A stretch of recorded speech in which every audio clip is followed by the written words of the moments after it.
Hey there, fellow travelers through the cosmos of knowledge. I'm your host, and today we're embarking on a fascinating journey through the history of failed predictions.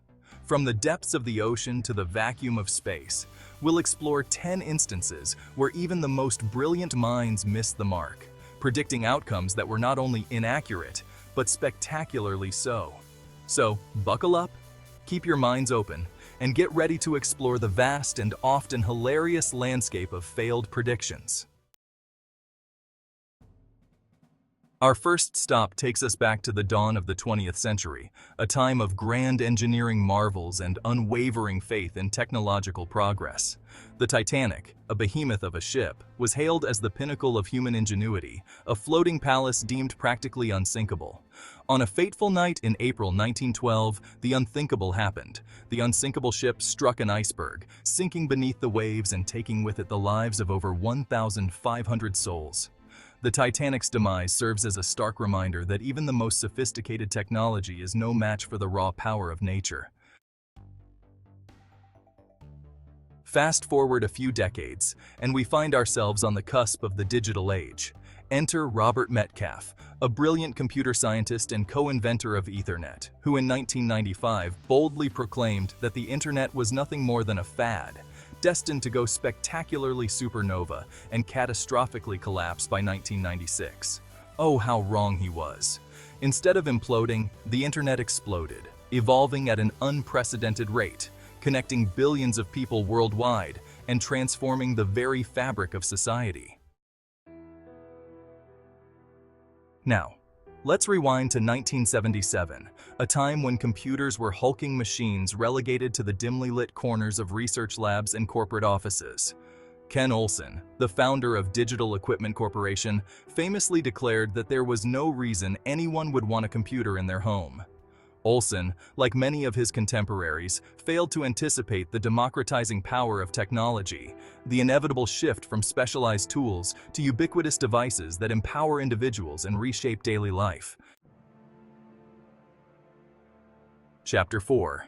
Man will never reach the moon. In the 1950s, space travel was the stuff of dreams, a concept relegated to the realm of science fiction.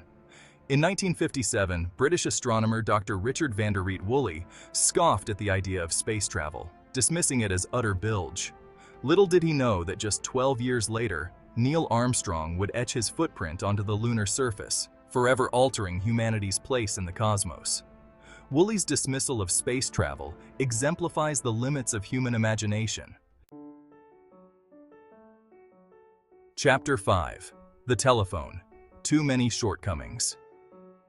In 1876, Western Union, a giant in the telegraph industry, received an internal memo that famously declared, "The telephone has too many shortcomings to be seriously considered as a means of communication." Imagine, if you will, a world without the ubiquitous ringing of phones, without the ability to connect instantly across vast distances. How wrong they were. The telephone, despite its early limitations, possessed the power to connect people in ways never before imagined. Chapter 6. Everything that can be invented has been invented. Charles H. Duell, commissioner of the U.S. Patent Office in 1899, is often quoted as saying, "Everything that can be invented has been invented." Duell's alleged statement, whether true or not, serves as a potent reminder that the human capacity for innovation knows no bounds. It's a testament to the boundless potential of the human spirit to explore, to experiment, and to push the boundaries of what's possible. Chapter 7. Airplanes are toys. On December 17, 1903, Wilbur and Orville Wright took to the skies above Kitty Hawk, North Carolina, ushering in the era of aviation. Yet not everyone shared in the excitement. The New York Times published an article dismissing airplanes as mere toys, impractical contraptions with no real-world applications. This skepticism reflects a common human tendency to underestimate the transformative power of new technologies, especially those that challenge existing paradigms.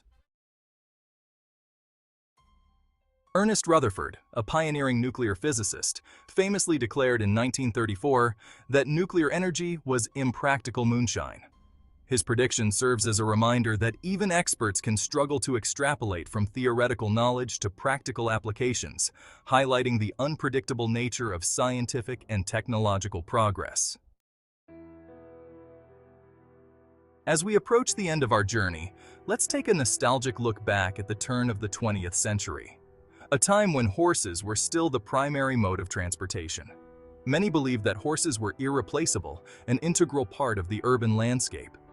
"The horse is here to stay," they declared, "but the automobile is only a novelty, a fad." Oh, how wrong they were. The automobile, with its promise of speed, convenience, and personal freedom, quickly captured the imagination of the public. Our final stop on this expedition through failed predictions takes us to the golden age of Hollywood, where a new medium was about to challenge the silver screen's dominance: television. In 1946, Darryl Zanuck, a powerful executive at 20th Century Fox, dismissed television as a passing fad, predicting that people would soon get tired of staring at a plywood box every night.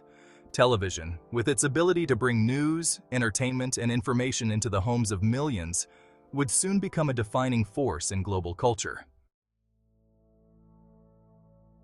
As we conclude our exploration of epic failed predictions, one overarching theme emerges: the future is inherently uncertain.